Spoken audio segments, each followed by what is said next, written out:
what I'd like to do is to break you up into 85 word shot groups. 3 each. Elect a secretary and solve all the problems of the faith. But I won't do that to you, because I know that's just a cheap way out of not giving a talk. I just got through doing kind of what I'm going to do to you in motion 5 days. I'm going to do to you in 2 40-minute sessions. But it'll be very abbreviated. I say do to you. I hope it will actually be something we will do together. The titles that have been thrust upon me by the committee, I will choose to ignore for the moment. They have great thematic significance, as you will see. I hope you'll see. I don't know that I will, but you will. And that's part of the assignment you have for the session I will do tomorrow, to find out how the topics that they have put on the program relate to what I'm going to say.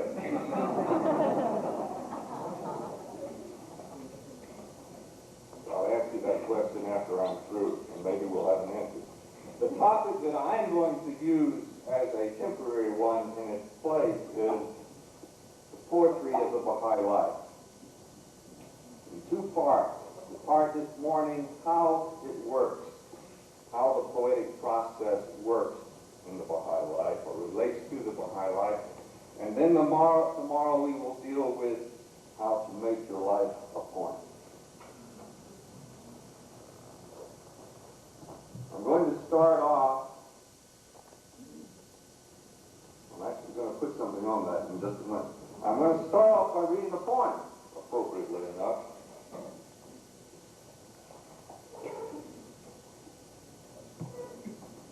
The poem is called Peter Quince at the Clavier. I'm just going to read a few stanzas of it for a very specific purpose. It's a poem by Wallace Stevens, written in 1923. Just as my fingers on these keys make music, so the self-same sounds on my spirit make a music too. Music is feeling then, not sound.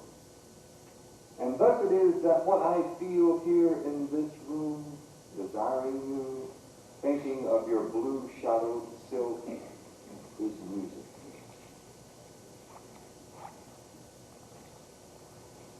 Now, the setting here is, if you'll allow me to be an English professor for a few seconds, the setting here is that Peter Quince is sitting at a clavier, a harpsichord, and he's looking at what we presume is a beautiful woman in blue shadowed silk, and the image of that woman plays upon his spirit, and he's saying, now I'm going to sit at this musical instrument and play the music that I hear.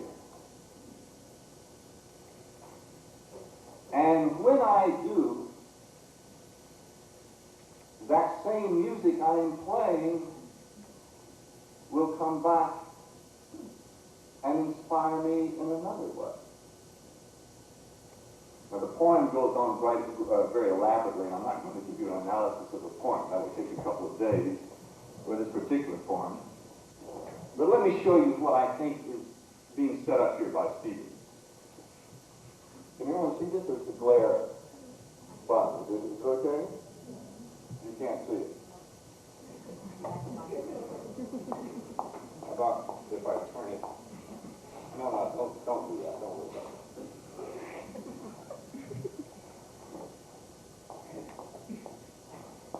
Well, pretend you can see it. Just follow my hand, all right? Because I'm just going to draw some arrows. We have the woman in the room, which plays upon the imagination of Peter Quince.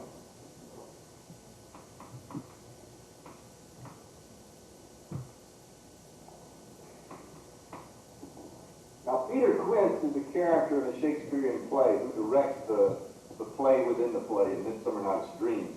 So he's kind of inept. He's not a very good, he's not a very artistic person. But nevertheless, as best this inartistic person can, he's going to use his imagination to do what? To give a sensible form to this abstract feeling and produce music. But interestingly enough, the chain of causality doesn't stop there. That music goes on to re-affect his imagination, as well as that, presumably, of the woman whom he's trying to seduce, and it will go on. That is the poetic process, in one image of the poetic process. To give concrete form, in this case, audible music, to abstract thought or feeling. In fact, one definition by Orton of what a poem is thought that is felt. You could generalize to say that the whole function of any art is to give form to the spirit. And it's not something you can do directly. I would say the most arduous hours an artist spends is trying to come up with what T.S. Eliot calls the objective correlative for feeling. That thing, if it's a plastic art, or that method of operation, if you're a performing artist, that will concretize the emotion you're trying to convey or explain. It's a very important process. And one of the things we're going to do for a few minutes later is to explain why it's so important, what the value of it is. Let me give you another poem, a stanza from a poem. This is by Yeats. This is called Sailing to Byzantium. An aged man is but a paltry thing, a tattered coat upon a stick, unless soul clap its hands and sing and louder sing for every tatter in its mortal dress.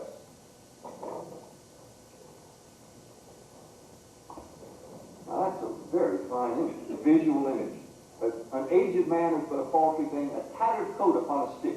If you know someone who is old, or you yourself are old, and you look in the mirror, you know that the physical aspect of an aged person is nothing. It is dust. I could probably beat up most aged people in this room. That doesn't mean I am superior to them in any significant way, however. If that aged person has, as Yeats said, allowed his soul to clap its hands and sing. When I read that poem to my students and study that poem, I always think of several conventions ago when Hannah called Aloy was speaking on the stage at the McCormick Inn. And he had to be helped up the steps, and I've never seen a man who was breathing and alive who looked more frail.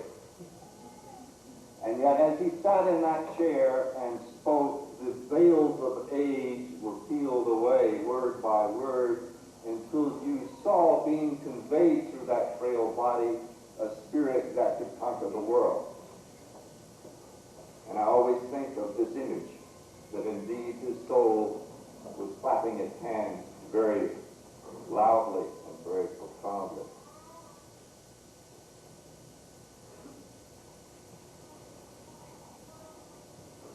Now, how is all this related to our purpose as Baha'i, this poetic process? What has Yeats done with that image? He has given you a single metaphor that captures in your mind a thought. He could have done it directly. He could have simply said, I think it's very important that as you get older, you should approach matters of the intellect and the spirit. And louder sing for every tatter in its mortal dress. Tatters in your dress, your body, scars Every difficulty, you learn something. And so should you, the more pain you endure, learn something from this life so that by the time you get old, you are very wise. And so on. He could have said this directly. Why didn't he? Why did the poets resort to metaphor? Why did the prophets resort to metaphor? Because as we know, one of the values of studying this poetic process is to be able to decipher the writings of the prophets, because that is a process that they often use. That's one of the obvious values of it. But I'm going to relate it more directly to our purpose as Baha'i. What is our purpose as Baha'i?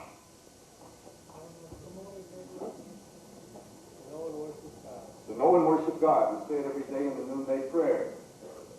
To know and to worship God.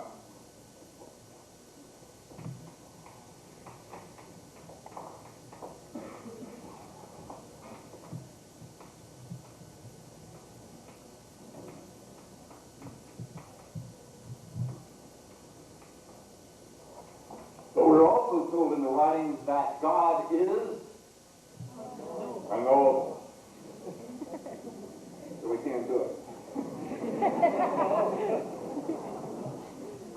So obviously by knowing God, we do not mean to know the essence of God, because it doesn't say God is unknowable. It says God is essentially unknowable. The essence of God is unknowable. But God is very knowable through his attributes and through the prophets, who are the metaphorical representatives of God on this planet.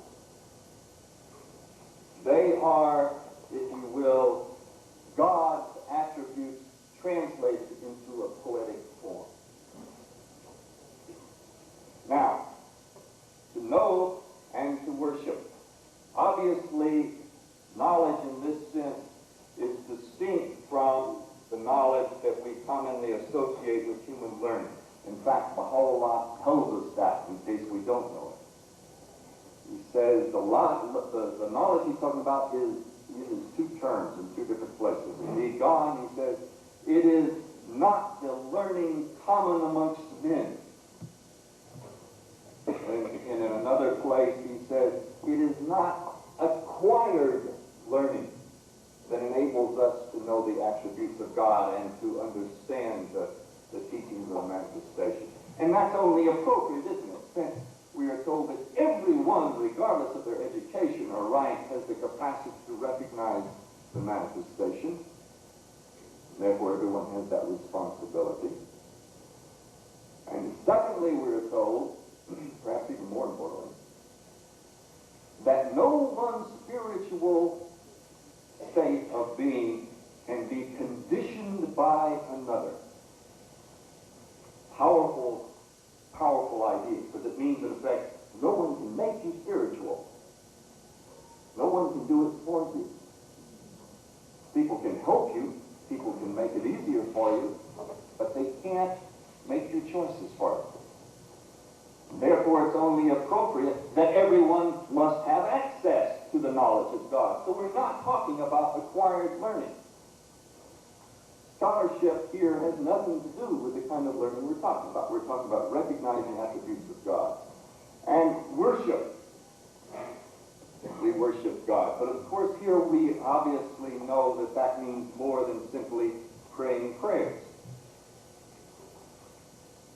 Why do we know that? What else is worship? Work. That's the first thing we think of, because that's the thing we have to try to figure out most often, is how in the world what we do every day relates to our lives as Baha'i. Because so often it doesn't. And we have to figure a way to sanctify it, to make it a metaphorical expression of worship. Because that's what it is, if it's done in the right spirit.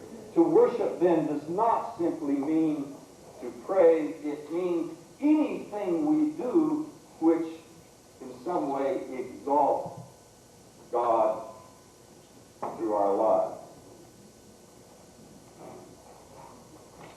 Now, that's not all of our purpose. That's not the complete statement of it. It is true, but it is not sufficient. In the Aghdad, Baha'u'llah adds another quality to this law, to this command.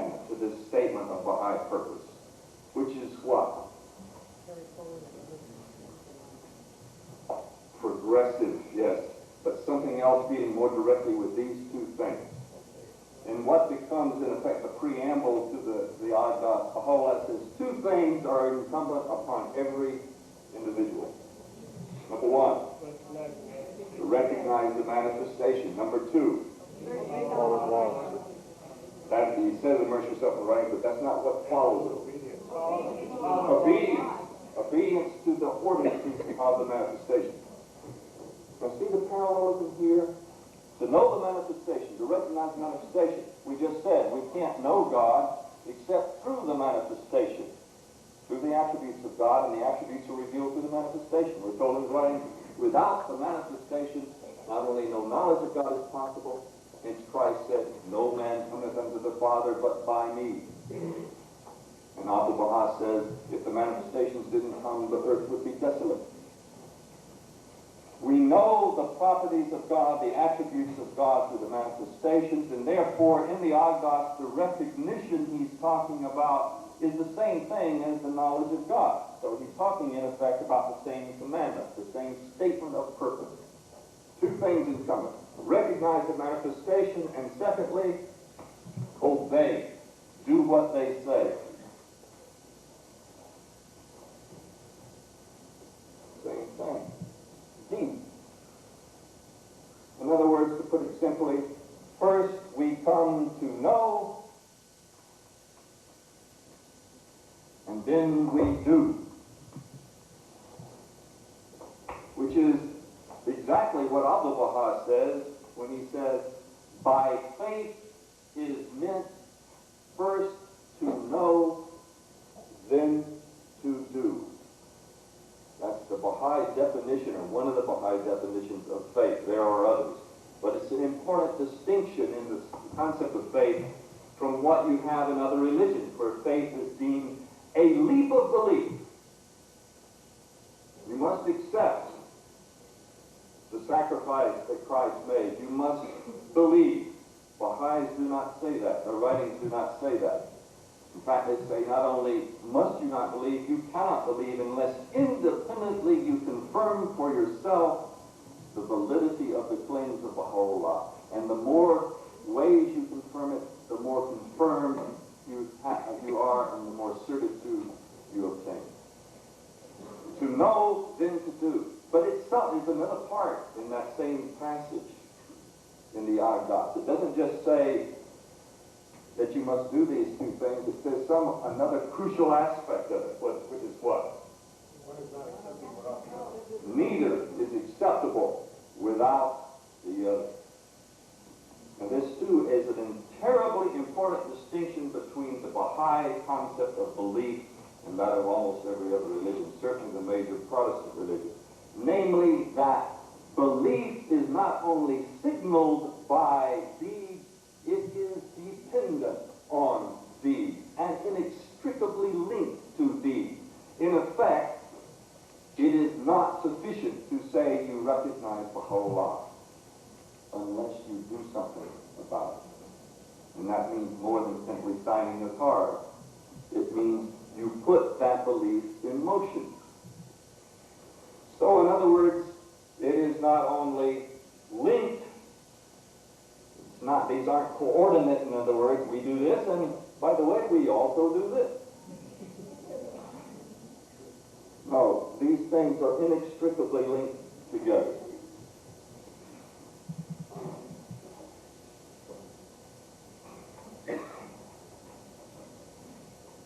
Now, how does this relate to the poetic process? Well, probably many of you already see how it does, but let me give it some clarification.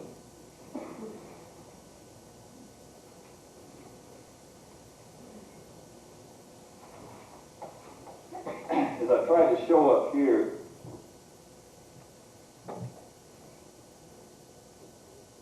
the first thing that Peter Quint does is receive some perception of beauty. But notice it's not beauty in some abstract, ethereal form. It is beauty made concrete in some way he can understand.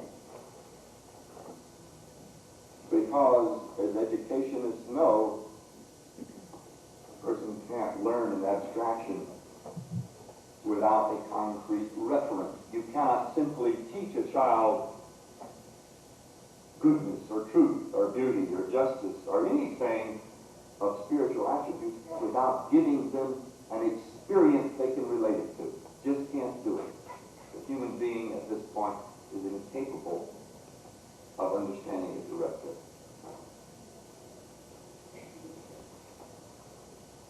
So Peter Quint sees this manifestation of beauty, this attribute of beauty as it's represented in this woman. It affects him. And he translates it not into the same thing. He doesn't go put on a blue silk gown himself. He creates music. Essentially different endeavors, and yet with a common thread.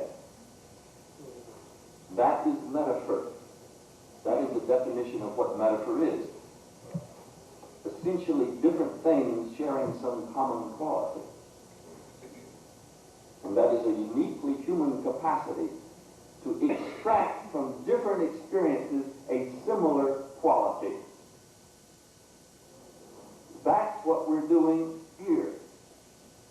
We perceive an attribute of God as concretized in the poetic statements of the manifestation, in the metaphorical, symbolical, and therefore poetic actions of the manifestation, and indeed of those Baha'is around us.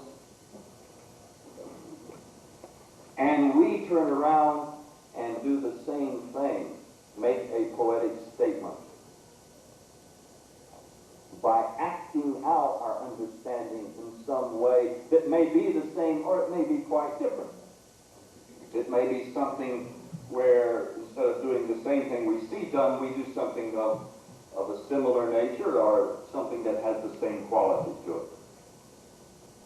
So, for example, a child learns about love in a uniquely human way by synthesizing and compiling in its brain, unconsciously for the most part, brand new shoes, ingredients, examples of love. Love is a hug. You see that on bumper stickers, so we'll start there. At the very basic level, bumper sticker theology.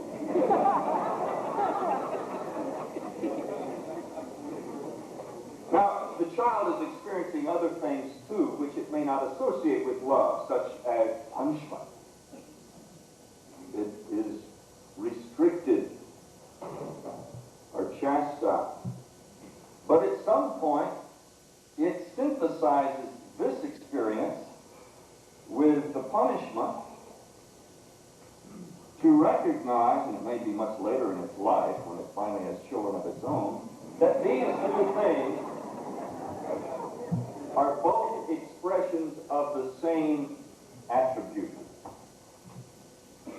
It starts, in other words, seeing the metaphorical or poetic relationship between these essentially different experiences. Furthermore, it doesn't just repeat those as it grows up, nor does it stay at the level of parental love.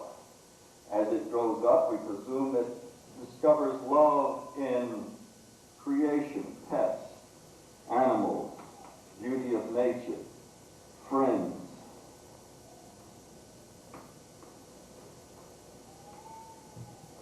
Mankind, eventually, if it is taught well,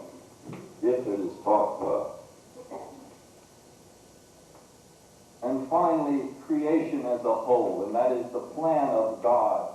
Because when you think about it, and we'll get to this more later, the whole world, as described by Abdu'l-Baha, is but a shadowy reflection of the kingdom. That is its purpose, to reflect the kingdom. That is its only capacity that is important. Its capacity to reflect the attributes of God. In other words, the whole created world, this planet, and the rest of creation as well, is but a poetic statement, a metaphorized statement of the divine world. And that's why scientists seem to be forever these days discovering moral truth in scientific law, because it was always there, reflecting the moral law, the spiritual law. So what is ecology? Ecology is the sudden discovery that all the creation is one. We'll get to that later too. But here's another aspect then. To know, to worship, inextricably related, causally related. First you know, then you do. But here's another quality to it, a fourth quality. It is progressive. And that is, it doesn't simply become cyclical, where you know, then you do, and then you remember what you knew. You know, and you do, and the doing itself brings about greater knowledge. And therefore, properly understood and applied, the poetic process in the Baha'i life involves an ever-expanding application of knowledge, an ever-expanding translation of spiritual understanding into physical form. Now you get the sense of what I'm talking about. Namely, that our lives as Baha'is are the process of creating our own poetry, our own poems. Hence, work done as worship means work which applies this understanding in some metaphorical way.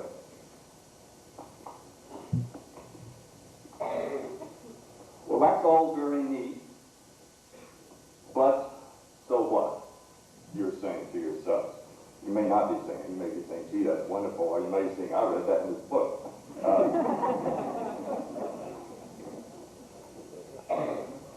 That is the crucial question. So what? And I'll explain why. Really, the essence of what I've said here, you can find in every passage, just about in the writings. You know, in Greenlake, Baha'i says everything in creation has the capacity to reflect the attributes of God, and in fact, without that capacity, it would cease to exist. You can find this stated all over the place. This isn't my idea, after all. In fact, I don't think I have any original ideas except what I gleaned from the writings, which doesn't bother me in the least, because that's the only thing that I care to learn about. It's the only thing that makes sense of the world to me. And that's the joy of this faith to me as a man who pretends to educate people, that with the writings we can dare to ask whatever we wish, and if we persist in the proper spirit, our questions will be answered. That is both an expression of certitude and a confirmation of it. Think about that. We'll get back to that tomorrow too, but let's go to the next step. Why does it have to be this way? What value is it? Why could God not have done it better? On some level, if we haven't thought about this, we have to say to ourselves, God must be at least as intelligent as I am. And if I can see what's wrong with the world, I bet he does too. If he wants us to be spiritual, why aren't we? As much as I abhor some of the things that the comedian Carlin says, one thing that's kind of funny, and that is, I'm not sure God is all-powerful because everything he makes dies.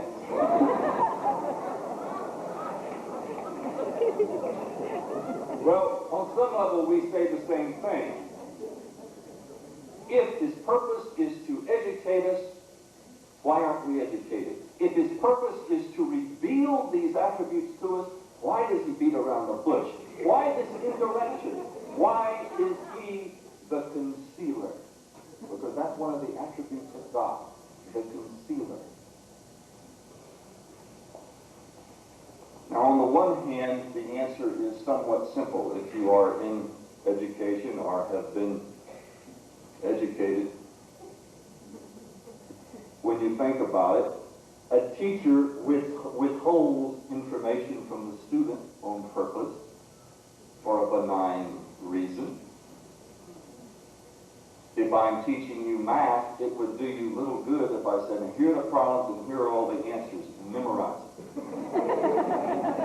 Well, you laugh, but I mean, that is virtually a definition of most of the education that abounds right now.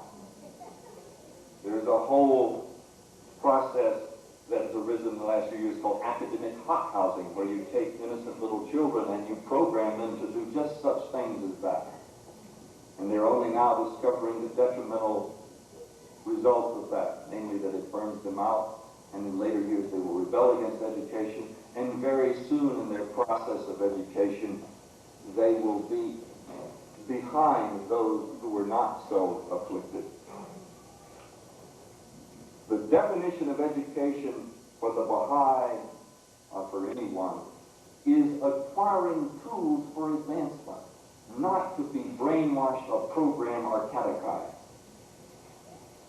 No one can demand that you have faith in Baha'u'llah, or they can demand it, but it will do no good. Or if you accept it, then you have nothing of worth.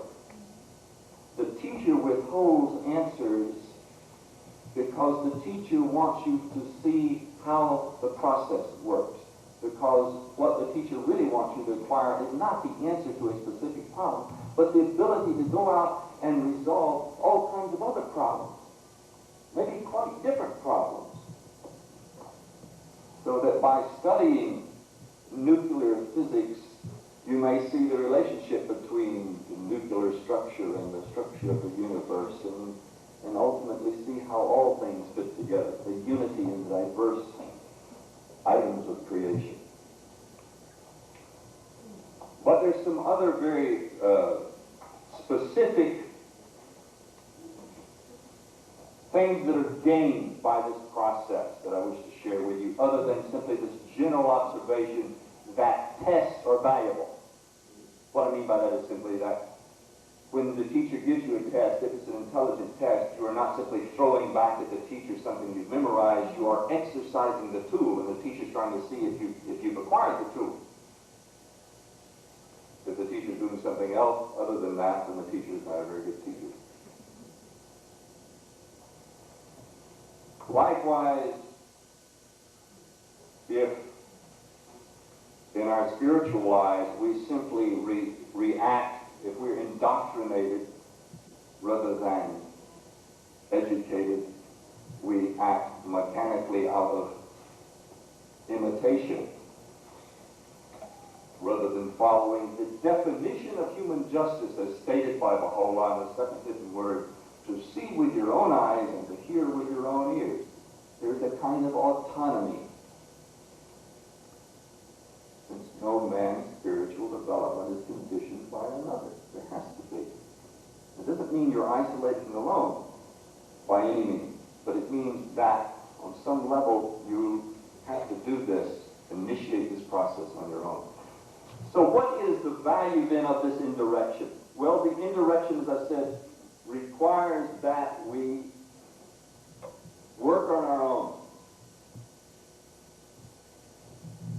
rather than simply memorize this is love, this is not love, so on. We have to acquire tools. But think again about the poetic process. An aged man is but a paltry thing, a tattered coat upon a stick, and a soul clap its hands and sing, and louder sing for every tatter in its mortal dress. Love that line. What has the poet done? First of all, the poet has compressed a lot of information into a very small experience. If go on for pages to explain what one image is doing. Just as if you try to explicate one of Christ's parables, you will require paragraphs and paragraphs and paragraphs before you can understand how the parable of the vineyard represents the kingdom of God. Terribly difficult thing to do. It compresses. Secondly, it is memorable. It is memorable. If you tell a child, be good, that's not memorable. It's not even understandable. The child, as do we, needs specific metaphorical statements of that abstraction. Thirdly, the spiritual quality is translated into personal experience, which is very important because it means, in effect, that you are able to relate to the things you don't know about the things you do know. Let me give you an example from the child's poem. Twinkle, twinkle, little star, how I wonder what you are, up above the world so high like a diamond in the sky. Beautiful little poem, because in a very few lines it captures the whole feeling of a child's perspective on the universe. What is that thing up there? And the thing it can relate it to is something that it's seen that also has kind of a wonder to it, the sparkling diamond. It learns to describe and understand the thing it doesn't know in terms of things it does know. Just as we learn to understand God, which we can never know, in terms of the manifestation whom we can kind of know.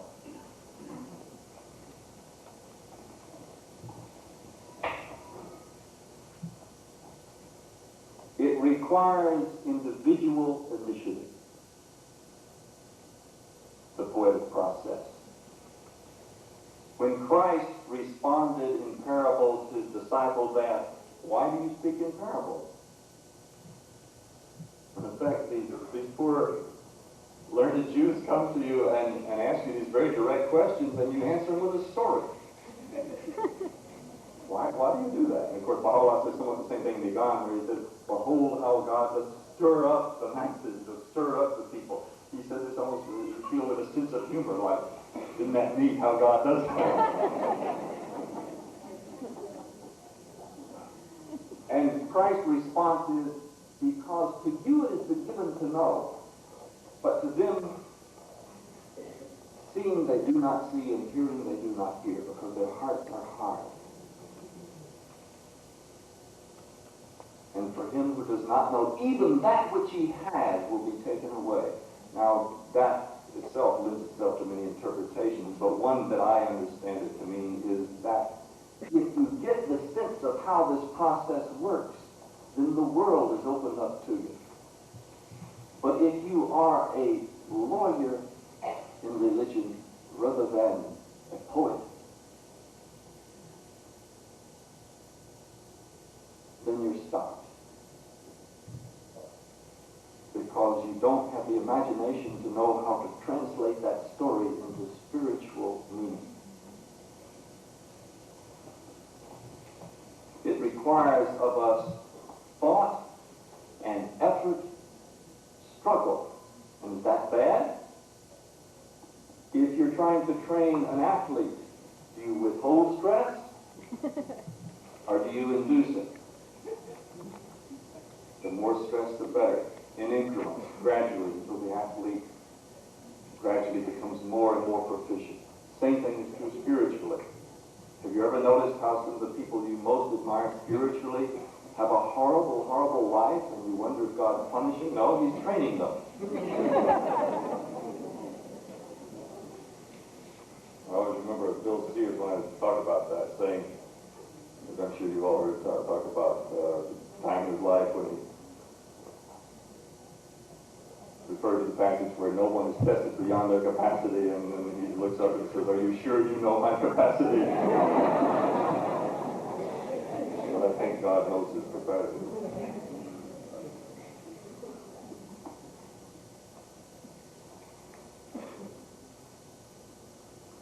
Right now in this room,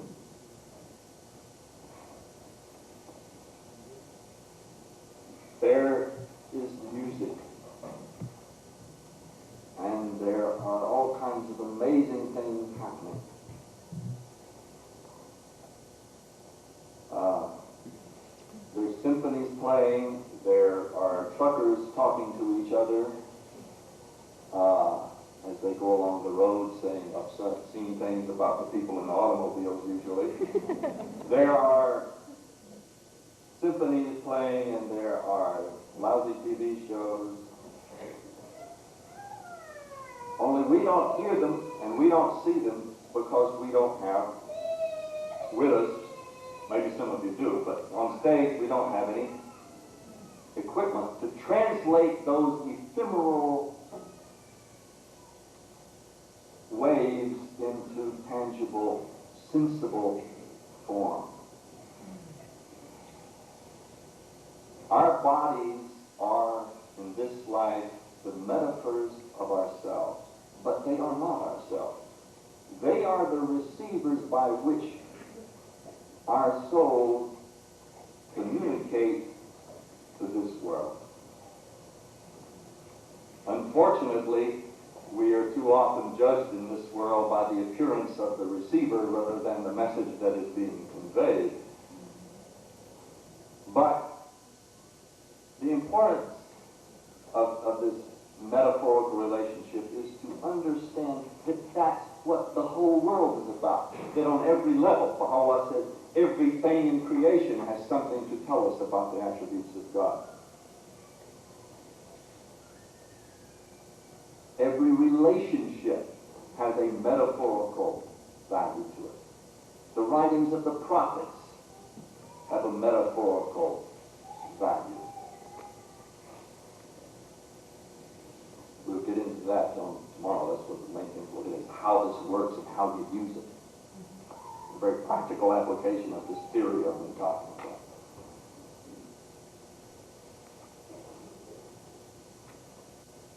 One of the joys I hope to have in the next year is to write for the Publishing Trust a book in which I approach the subject of how the Baha'i administrative order is a metaphorical exercise.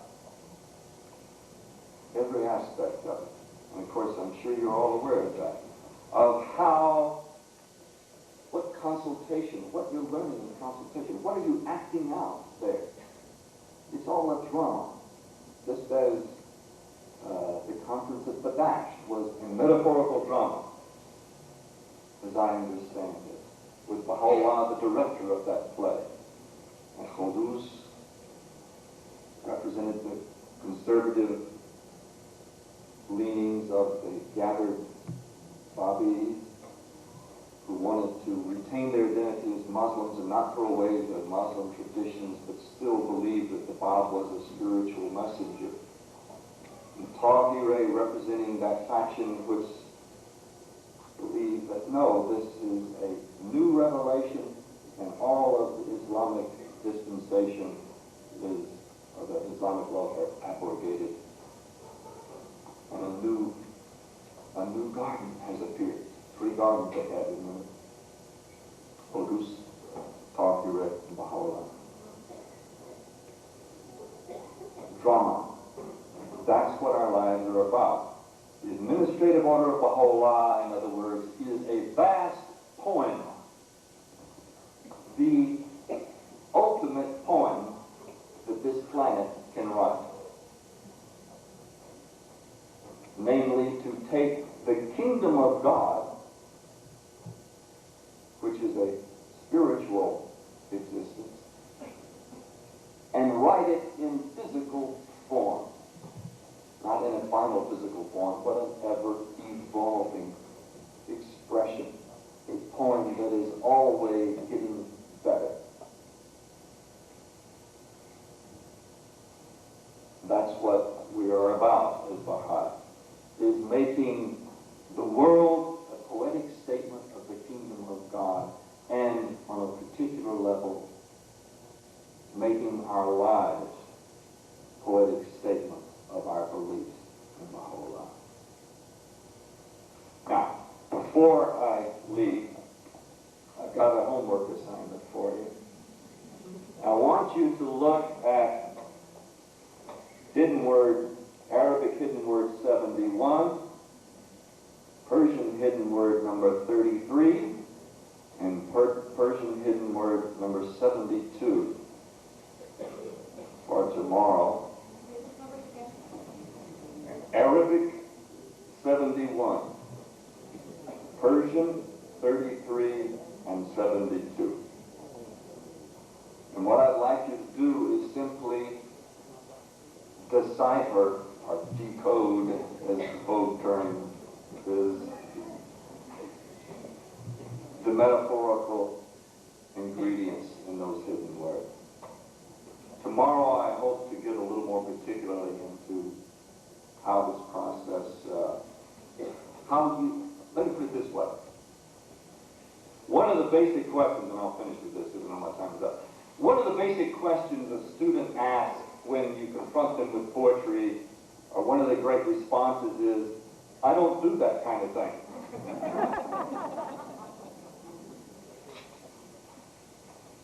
Now, that's a legitimate response in the sense that some people, for reasons we cannot know, are intuitively good at poetry and some aren't.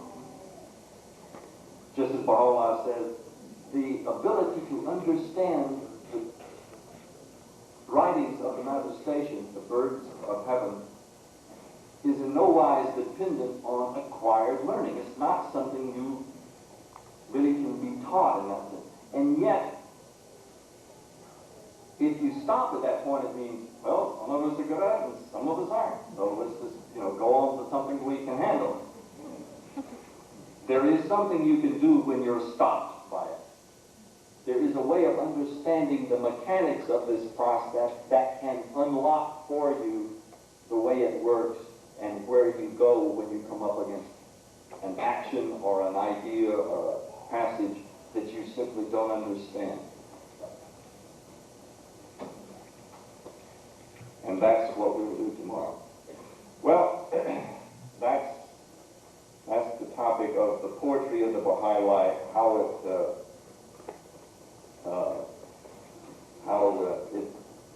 works, kind of. Tomorrow we'll talk about more specifically how we make our lives a poem. And we'll also discover why the title of today's session was Eye to Eye. Think about that. Very metaphorical. And tomorrow's is, what is it? Revision. It actually does work, you will find. Any questions? Good. Thank you.